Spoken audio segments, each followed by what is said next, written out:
세계보건기구가 21세기 최대의 위험으로 지목한 것은 어떤 병일까? 암도 아니고 에이즈도 아니다. 바로 직업에서 느끼는 스트레스라고 한다. 번아웃 신드롬 혹은 탈진 증후군이라고도 불리는 이 증상은 자신의 모든 에너지를 일에 탕진한 나머지 정작 자기 삶을 위해 쓸 수 있는 기운은 남아있지 않은 상태다. 미하엘 엔데의 소설 모모에는 이 번아웃 증후군을 마치 예견이라도 한 듯 지칠 대로 지쳐버린 현대인의 자화상을 이렇게 묘사한다. 모든 의욕이 사라지고 기분은 점점 나빠지고 믿을 수 없이 공허하고 자신은 물론 이 세상까지 싫어진다고. 그러다가 부정적인 감정마저 사라지고 그 어떤 감정도 느낄 수 없게 되어 버린다고. 만사에 무관심해지고 생기는 사라지고 세상이 낯설어지며 무엇에도 관심이 없어진다고. 세상사는 물론 변하지 않는 자기 자신에게 너무 지쳐버려 기쁨도 슬픔도 웃음도 울음도 잃어버리는 것. 그것이 바로 번아웃 증후군이다. 분명 1970년대 소설인데 마치 21세기 현대인의 모습을 보는 것 같다. 시간은행에 자신들의 시간을 저당 잡힌 사람들. 오늘을 제대로 살아낼 시간 자체가 턱없이 부족해 늘 시간에 쫓기는 사람들. 너무 바빠 감정을 느끼는 마음의 회로 자체가 다 타버린 느낌. 그것이 바로 번아웃 증후군이다. 번아웃이라는 말을 처음으로 쓴 사람은 1970년대 뉴욕에서 활동했던 심리치료사 허버트 프로이덴버거다. 그는 남을 돌보는 직업, 특히 간호사들에게서 이런 증상을 처음으로 발견했다.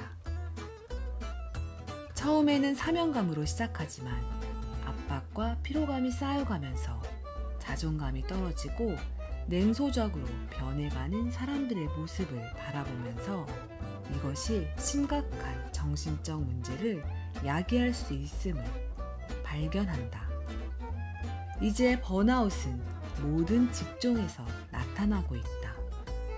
사빈 바타유가 쓴 번아웃, 회사는 나를 다 태워버리라고 한다에 따르면 남성과 여성은 번아웃을 표현하는 방식 자체가 다른 경우가 많다. 남성들은 문제가 생겼을 때 주로 조직에서 원인을 찾고 여성들은 주로 인간관계에서 원인을 찾곤 한다는 것이다. 과도한 업무나 상사 및 동료와의 불화 등 직장 내 번아웃의 원인은 대개 비슷한데 남성과 여성은 번아웃을 표현하는 방식에도 차이가 있다. 여성들이 주로 극도의 슬픔이나 눈물 등의 감정 체계를 동원하여 번아웃을 표현하는 반면 남성들은 심혈관계 질환이나 골절, 위궤양 등 신체적 질병을 통해 번아웃을 뒤늦게 안다는 것이다. 여성들은 번아웃이 오면 남성에 비해 빨리 깨닫고 자신의 증상을 개선하기 위해 노력하는 반면 남성들은 더 오래 참다가 예상치 못한 순간에 쓰러질 위험이 높다는 것이다. 모든 증상이 신체가 우리를 향해 보내는 구조 신호임을 안다면 번아웃을 조금이라도 느낄 때 더욱 빨리 적극적으로 신체와 정신에 주의를 기울여야 한다. 스스로에게 정면으로 질문해야 한다.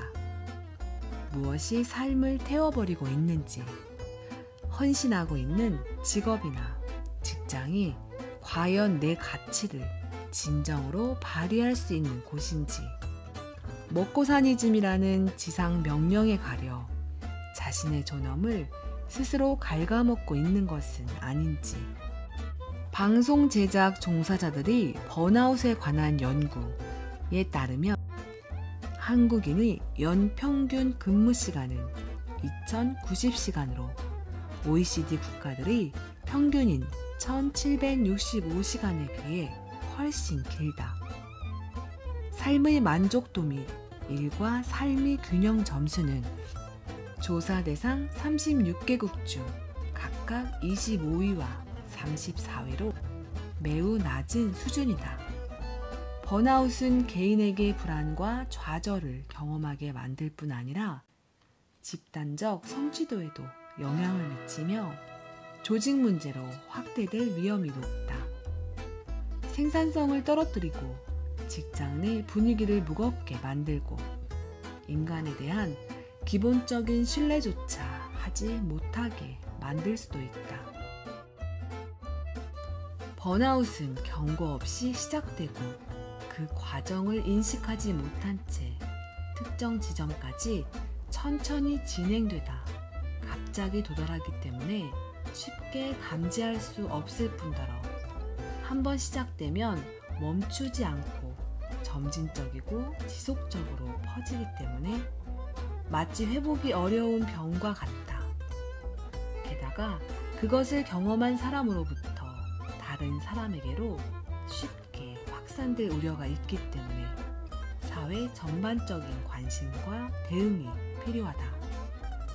일부 유럽 국가에서는 번아웃이 의학적 진단용어로 도입되어 있고 재정적인 보상이나 직원을 위한 재활 서비스가 있을 만큼 심각한 사회적 문제로 인식된다. 번아웃은 정서적 고갈, 비인간화, 개인적 성취감 감소의 세 가지 구성 개념으로 구분된다. 성실함과 유능함이 오히려 번아웃을 부추긴다. 번아웃의 위험이 높은 사람들의 첫 번째 전형적인 특징은 일 중독 성향이 강하다는 점이다. 일을 해야 마음이 편하고 한 번도 쉰 적이 없다는 것에 자부심을 느끼는 사람이 많다. 바쁜 것을 자랑스럽게 여기며 바쁘지 않을 때는 죄책감을 느끼는 사람, 휴일이나 주말에도 일을 하거나 일 이야기를 하는 사람은 번아웃의 위험성이 높다. 이 회사에는 내가 없으면 안 돼라는 생각은 높은 자존감의 반영이다. 하지만 개인적인 삶이나 저녁 있는 삶의 중요성을 아예 무시하는 경우 결국 일과 나를 거의 분리하지 못하는 상황으로 가게 된다. 성실함과 유능함을 인정받는 사람들이 번아웃에 노출될 위험이 높기 때문이다. 그들은 더 많이, 더 자주 일을 떠맡게 된다. 주변 사람들은 그를 교묘하게 이용할 수도 있고 그에게 일을 맡기면 문제 없다고 생각할 수도 있다. 자신의 가치를 주변의 인정으로 확인받는 성향이 강할수록 번아웃에 노출될 가능성도 높아진다. 성실함 그 자체가 나쁜 게 아니라 맹목적인 성실함과 자기를 돌보지 않는 여백 없는 삶이 번아웃을 부추긴다. 번아웃 증상을 느끼는 사람들의 두 번째 특징은 몸의 신호를 무시한다는 점이다. 몸은 당신은 무리하고 있다는 메시지를 계속 보내지만 일 중독인 사람들은 그 신호를 무시한다. 괜찮겠지 하는 생각이 괜찮지 않은 상황을 가속화한다. 일의 효율성에 대한 집착과 성공을 향한 열망이 강한 사람일수록 번아웃의 신호가 오면 오히려 더 열심히 일에 매달리거나 더 많은 회의를 잡아 나는 괜찮다는 것을 보여주려는 경향이 있다. 결국 모든 게 잘 될 거야 라는 근거 없는 낙관이 오히려 상황을 악화시킬 수 있는 것이다. 자신이 생각해도 너무 커다란 목표를 잡고서는 그 목표에 도달하지 못한 스스로를 자책하는 것이야말로 번아웃을 향한 지름길이다.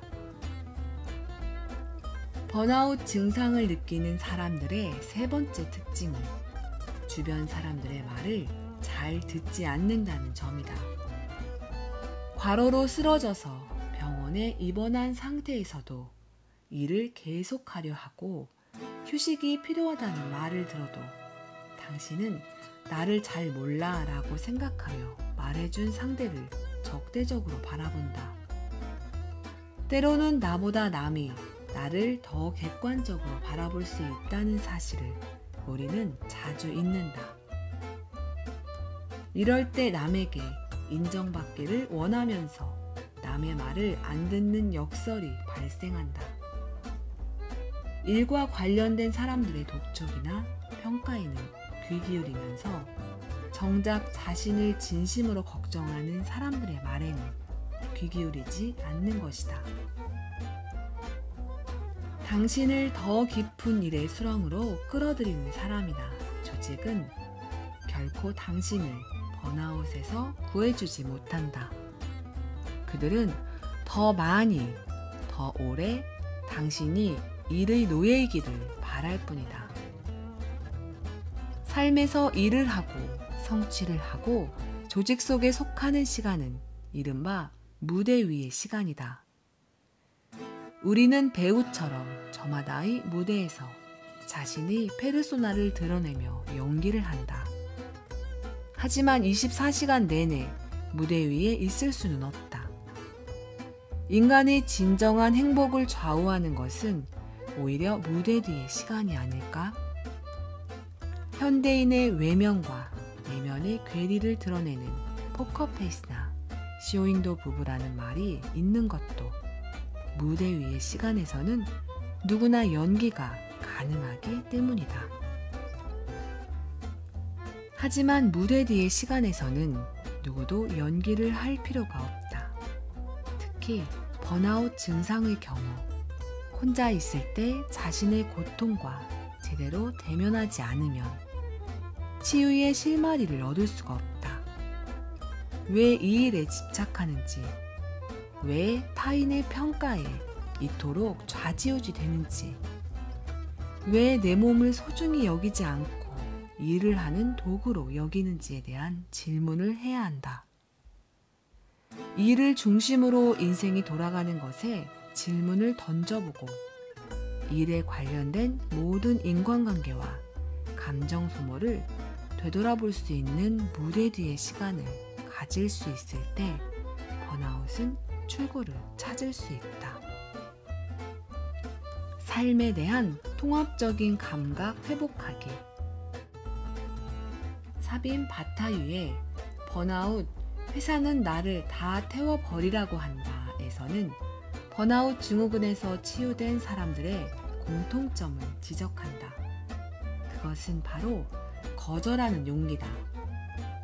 내가 진정으로 원하는 일이 아닐 때 단호하게 거절할 수 있는 용기.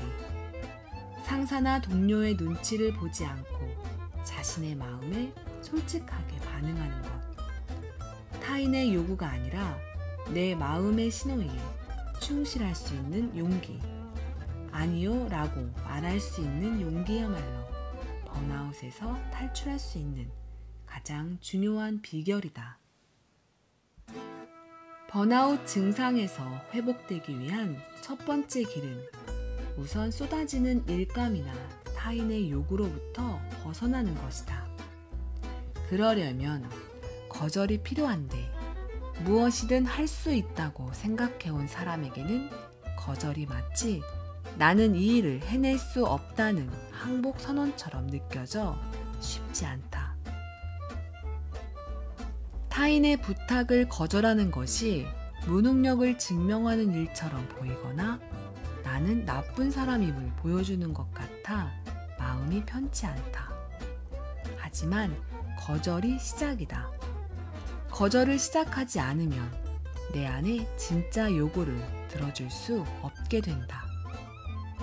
내 안의 진정한 질문은 당신은 왜 이 일에 집착하는가? 당신은 이 일 없이는 아무것도 아닌가? 같은 좀 더 본질적인 성찰을 필요로 한다. 일 속에 빠진 상태에서는 그런 근원적인 통찰에 이를 수 없다.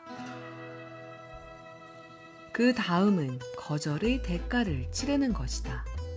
예컨대 근무 일수를 줄이거나 모아놓기만 했던 휴가를 써서 수입이 줄어든다면 그 대가를 어떻게 치를 것인가? 가족들에게 이를 설명할 수 있을 것인가? 이런 질문이 당신을 괴롭힌다면 우선 당신이 가장 사랑하는 사람들, 그리고 당신과 가장 가까운 사람들에게 당신의 상황을 털어놓아야 한다. 몸과 마음이 잠시 휴식을 원한다고 더 행복한 삶을 위해 우선 멈춤이 필요하다고 가족에게 진심으로 이해를 구한다면 가족들은 분명 왜 수입이 줄어드냐가 아니라 당신이 그토록 힘들었다는 사실에 놀라고 마음 아파할 것이다. 번아웃에서 회복되는 두 번째 길은 삶의 속도를 구체적으로 줄이는 것이다.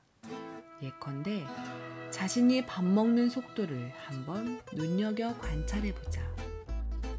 고객들과 함께 밥을 먹을 때 걸리는 시간, 가족들과 함께 밥을 먹는 데 걸리는 시간, 혼자 있을 때 밥을 먹는 시간을 따로따로 체크해 보는 것이다. 그 속도를 조금씩 줄여보자. 직장인들이라면 밥을 먹는데 15분 정도밖에 걸리지 않는 경우가 대부분이다. 그렇다면 밥을 먹을 때 30분 정도를 할애해 음식의 맛을 한 올 한 올 느껴보고 그 순간의 느낌에 집중해 보는 것이다. 번아웃의 특징 중 하나는 삶에 대한 무감각이다. 모든 것이 일을 통해 구조화되어 있으므로 일 아닌 것들, 특히 자신을 배려하는 행동에는 섬세한 감각 자체가 발동되지 않는 경우가 많다. 내가 잘 먹는지, 잘 자는지, 잘 웃는지, 울고 싶을 땐 마음 놓고 울 수 있는지를 체크해보자. 그리고 자신에게 이런 시간들을 내어주자. 아무것도 하지 않지만 두려움을 느끼지 않는 시간. 태양이 떠오르고 석양이 물드는 모습을 가만히 바라보는 시간. 일기를 쓰는 시간. 그리고 마음껏 울 수 있는 시간. 모든 것을 잊고 깔깔 웃을 수 있는 시간. 이런 시간들을 스스로에게 줌으로써 우리는 나를 진정한 나이지 못하게 가로막는 것들의 존재를 느낄 수 있다. 번아웃에서 스스로 회복되는 세 번째 길은 주변의 모든 자극을 일의 방해물로 여기는 대신 삶의 일부로 받아들이는 감각 훈련이다. 감정을 제대로 느끼고 표현하는 것이야말로 치유의 시작이 될 수 있다. 번아웃 치료를 하는 의사가 환자에게 지금 기분이 어떠세요? 라고 물어보니 그는 호통을 쳤다고 한다. 도대체 내가 어떤 기분이어야 합니까? 그는 자신의 감정을 물어보는 질문에 제대로 대답하지 못할 정도로 자신의 느낌에는 무관심하게 살아온 것이다. 스스로에 대한 인식의 부족, 자신의 감정을 표현하는 일에 대한 무관심이나 공포는 번아웃일 뿐 아니라 다른 모든 정신적 문제에도 광범위하게 나타나는 현상이다. 내가 무엇을 느끼는가를 자각하는 사람일수록, 자신의 감정을 잘 표현하는 사람일수록 정신적으로 건강하며 관계 맺기에 대한 두려움에서 자유롭다. 감정을 표현하는 일이 너무 갑작스럽고 어렵게 느껴진다면 심호흡부터 해보자. 어떤 환자는 처음으로 숨을 깊게 들이쉬는 일에 집중했다가 갑자기 울기도 한다. 힘들고 아파서가 아니다. 몇 년 만에 처음으로 제대로 숨 쉬고 있다는 느낌을 받았기에 깊고 편안하게 숨 쉬는 일이 얼마나 소중하고 아름다운지를 처음으로 느껴봤기에 감격의 눈물을 흘린 것이다. 이처럼 무언가를 섬세하게 느낄 수 있다는 것이야말로 치유의 신호탄이다. 삶은 완성되기를 기다리는 게임의 레벨이 아니다. 스스로에게 어떤 질문을 하느냐에 따라 타인과의 비교가 아닌 자신과 진솔한 대화를 시작할 수 있느냐에 따라 삶의 밑그림은 달라질 수 있다.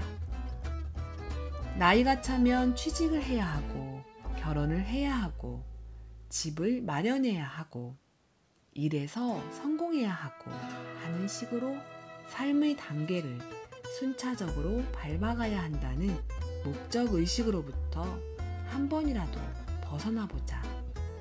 자신을 일의 성취도로 평가하는 것이 아니라 나는 무엇을 느끼고 있는가 라는 질문으로 스스로를 찬찬히 살펴보고 들여다보자. 삶에 대한 되새김질의 몸짓이 부족할수록 번아웃에 빠질 위험에 노출된다. 되새기는 것, 돌아보는 것, 헤아려 보는 것이야말로 삶의 도전 속에서, 삶의 속도전에서 벗어나 우리 자신을 더 깊이 사랑하고 배려하는 마음 챙김의 기술이다.